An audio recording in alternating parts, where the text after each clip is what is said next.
Team India ने पहला test लगभग जीत ही लिया था, लेकिन एक पलटी और पूरा मैच हाथ से फिसल गया। माकम टीम इंडिया की एक बड़ी खासियत थी कि बहुत बड़े बड़े टोटल में भी टीम हार जाती थी। 500 रन की पहली पारी के बाद हार जाना किसी सदमे से कम नहीं था।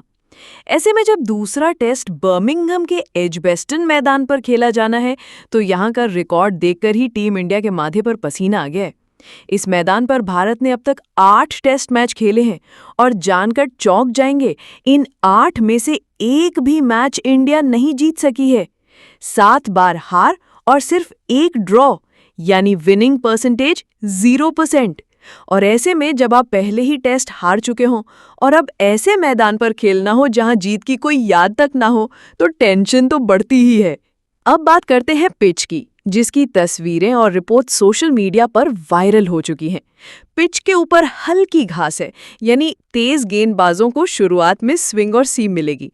नीचे से पिच थोड़ी फ्लैट है, इसका मतलब यह है कि दूसरे और तीसरे दिन बल्लेबाजों के लिए स्वर्ग साबित हो सकती है। लेकिन पहले दिन का शुरुआती घंटा सबसे क्रिटिकल होगा। अगर इंडिया पहले बैटिंग करती है और टॉप ऑर्डर जल्दी आउट हो गया, तो इंग्लैंड को वही फायदा मिलेगा जो पहले टेस्ट में मिला था। इंग्लैंड इस मैदान को और इस पिच को अच्छी तरह जानता है। उन्होंने इसी तरह की पिच पर पहले टेस्ट में 371 रन का चेस कर लिया था और अब दूसरे टेस्ट में भी वही स्क्रिप्ट दोहराने की तैयारी है। पिच उन्हीं के अनुकूल है, कंडीशंस उन्हीं के फेवर में है और टीम इंडिया दबाव में। अब आंकड़े बताते हैं कि इस मैदान पर टॉस जीतकर बैटिंग करने वाली टीम ने सिर्फ 19 टेस्ट जीते हैं, जबकि बॉलिंग करने वाली टीम ने 23। यानी साफ है कि पहले बॉलिंग करने का फायदा ज्यादा मिलता है।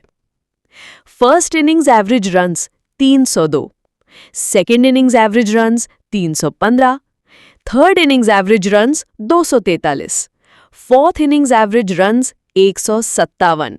जैसे जैसे पिच पुरानी होती है, स्पिनर्स प्ले में आते हैं और बैटिंग मुश्किल हो जाती है। अगर इंडिया को इस बार इतिहास बदलना है, तो सबसे पहले टॉस जीतकर बॉलिंग करनी होगी। तेज गेंदबाजों को पहले 2 घंटे में इंग्लैंड को 150-200 पर रोकना होगा।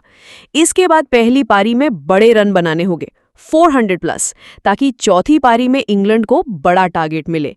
अगर इंडिया पहले बैटिंग करती है, तो फिर टॉप ऑर्डर को संभल कर खेलना होगा। तो कुल मिलाकर बात साफ है, मैदान, पिच, इतिहास सब कुछ इंग्लैंड के फेवर में है। टीम इंडिया को जीतने के लिए अपना बेस्ट देना होगा। कोई चूक हुई तो सीरीज हाथ से निकल जाएगी। अब आप बताइए, क्या